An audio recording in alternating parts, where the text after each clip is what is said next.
In the world of Hollywood, Anne Heche's star shone brightly, captivating audiences with her talent and charm. But in a shocking turn of events, Anne's life took a devastating twist on a serene August morning. Behind the wheel of her Mini Cooper, she collided with a house in Los Angeles, triggering an inferno that would forever change her fate. Join us as we uncover the highs and lows of Anne Heche's journey, from her rise to fame to the tragic end that shook the film industry and her beloved fans to its core. Anne was born on May 25, 1969, in Aurora, Ohio. Raised by a Baptist choir director and a homemaker, her early life was deeply rooted in conservative religious beliefs. Her father led a turbulent life, frequently changing jobs and pursuing get-rich-quick schemes. When Anne was just 12 years old, her father died from AIDS-related complications. Anne reflected on how her father's closeted life ultimately had a destructive impact on his happiness and their family. However, it also taught Anne the importance of honesty, as she realized that nothing else is as valuable. In the face of the family's daunting financial struggles, Anne took on a job at a boardwalk hamburger stand, where she would sing songs from Annie to attract customers. After her father died, Anne felt a profound sense of responsibility to provide for her family. With determination that burned like a beacon, she embarked on a courageous journey into the world of acting, taking her first steps at a humble dinner theater in New Jersey, where she earned $100 a week. Her unwavering pursuit of her passion eventually led the family to make a life-altering decision: to relocate to the Chicago area. During her high school years, fortune smiled upon Anne when a talent scout spotted her talent during a school production. And upon graduation, she set her sights on the vibrant city of New York, where she would join the cast of the daytime drama Another World. In the show, she portrayed twins Marley and Vicky Hudson, two characters with strikingly different personalities, one gentle and sweet, the other possessing a wicked edge. For her remarkable work, Anne was awarded a Daytime Emmy in 1991, marking a significant milestone in her promising career. Transitioning to the silver screen, Anne ventured into feature films with her debut role in An Ambush of Ghosts in 1993. However, Anne's career was about to reach new heights when she secured a significant part in the 1997 film Donnie Brasco.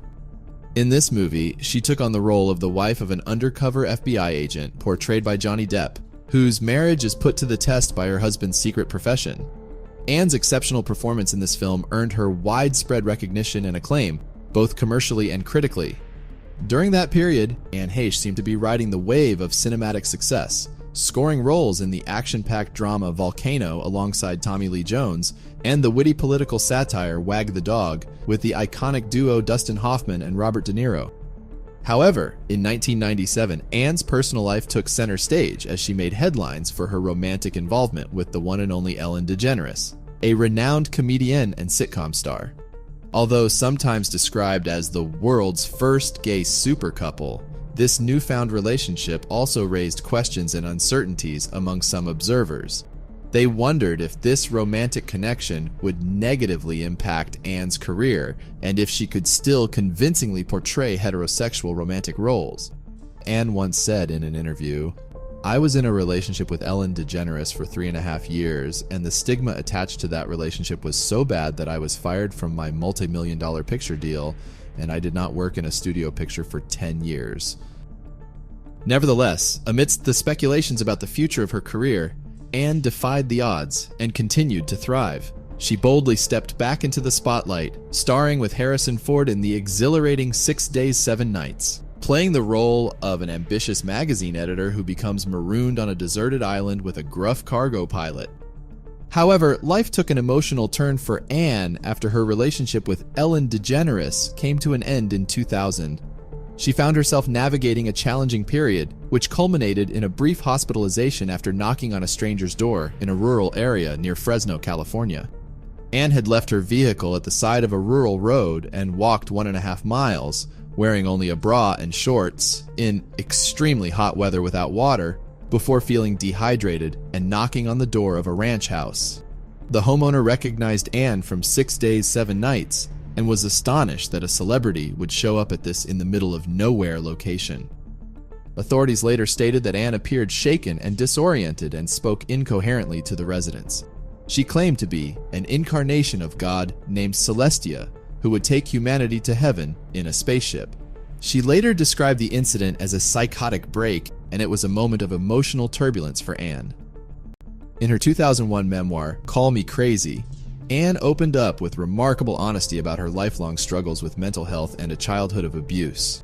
"I'm not crazy," she told ABC News that year, "but it's a crazy life. I was raised in a crazy family, and it took 31 years to get the crazy out of me. To cope with the trauma of my life, I drank, I smoked, I did drugs, I did anything I could to get the shame out of my life."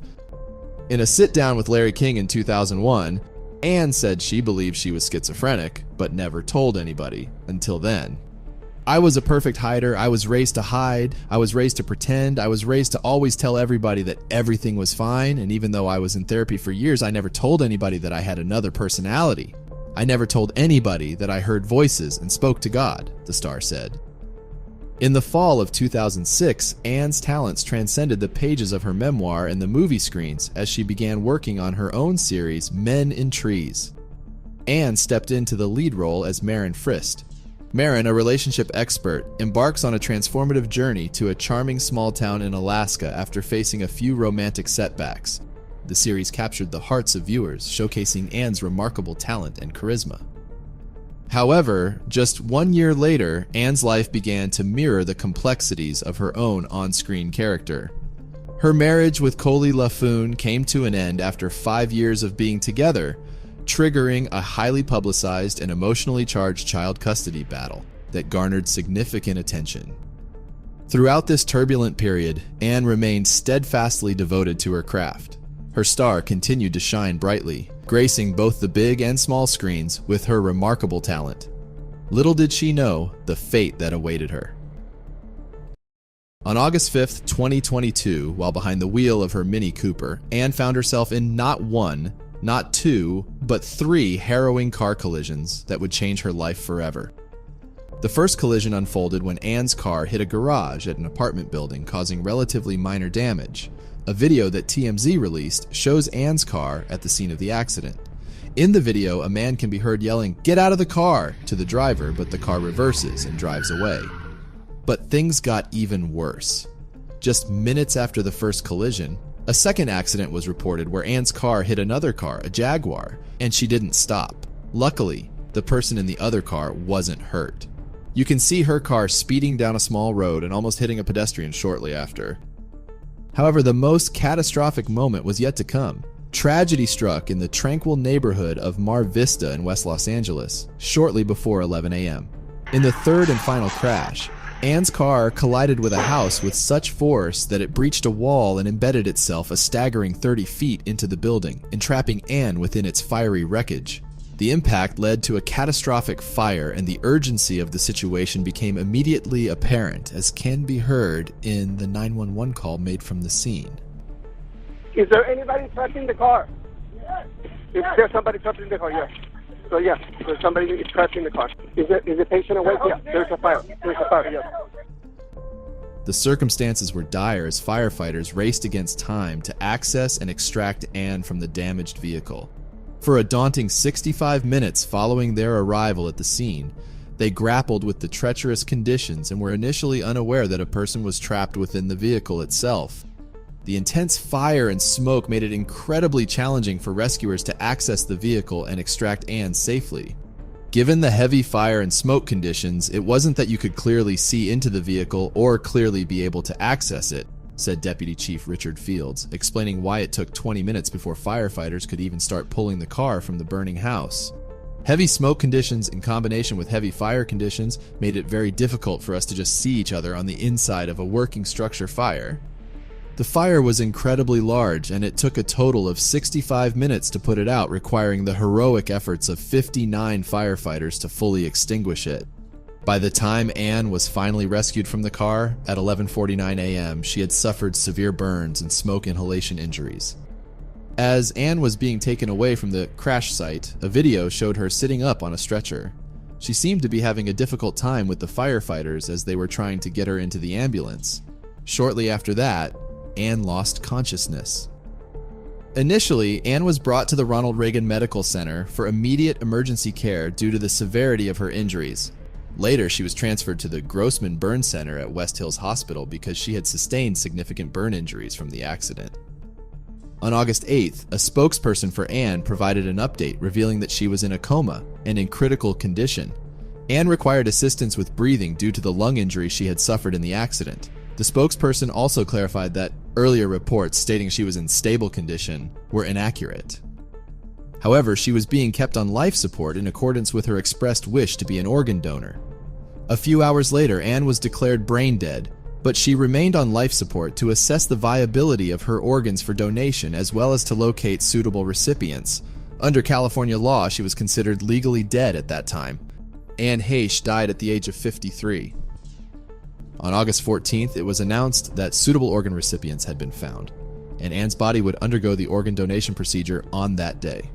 In honor of her selfless act of organ donation, hospital staff held an honor walk for Anne. Later that evening, her publicist announced that she had been peacefully taken off life support. The Los Angeles County Medical Examiner coroner recorded the cause of her death as inhalation and thermal injuries, with a sternal fracture due to blunt trauma, listed as an other significant condition. The autopsy report further noted a laceration to her right kidney and burns covering over 12% of her body. Her death was ultimately ruled as an accident. But what happened in those harrowing last moments? Initially, the police thought Anne was acting strangely and possibly under the influence of drugs, and a preliminary blood test indicated the presence of cocaine and other drugs in her system. However, as further investigation unfolded, it became clear that these substances were not a factor at the time of the crashes. On December 6, 2022, the medical examiner's office definitively stated that Anne did not have drugs in her system when the crashes occurred. The cocaine they found was determined to be old and unrelated to the incident. While there were some drugs detected in her urine, they were not present in her blood. These drugs were a result of the medical treatment she received at the hospital. Toxicology findings from the LA County Department of Medical Examiner coroner confirmed that Anne was not impaired by drugs or alcohol at the time of the fatal crash. The blood drawn from her in the emergency room showed traces of an inactive cocaine metabolite, suggesting previous cocaine use prior to her tragic passing. Additionally, her urine sample contained traces of cannabinoids and benzodiazepine, which were not found in her blood, along with a level of fentanyl consistent with therapeutic use, according to the coroner's report. In the aftermath of the crash, Lynn Michelle, the woman who had been renting the Mar Vista house that Anne had crashed into, filed a substantial $2 million lawsuit against the actress's estate in November. The crash made the house so damaged that no one could live there anymore. Lynn and her pets were inside the house at the time of the crash, just feet away from where the car came to a halt, according to the complaint. Luckily, Lynn only had minor injuries. She did, however, lose a lot of her things in the fire. The lawsuit alleged negligence, trespass, and negligent infliction of emotional distress, highlighting the severe structural damage to the home and the significant firefighting effort required to contain the blaze. Lynn also claimed the loss of irreplaceable tokens and mementos from her deceased parents, leaving her in a state of severe trauma and without a place to call home. "I believe in life everlasting," Anne wrote in Call Me Anne, the posthumously released follow-up to her revealing 2001 memoir, Call Me Crazy. "I believe it is ours to choose. For all the rest of my time on this earth, I choose to live to the fullest of my potential. I wake each day to another adventure and seek the wisdom that it offers. That is the truth of me." If you found this video informative or thought-provoking, please give it a thumbs up and subscribe to the channel to stay updated on more tragic stories.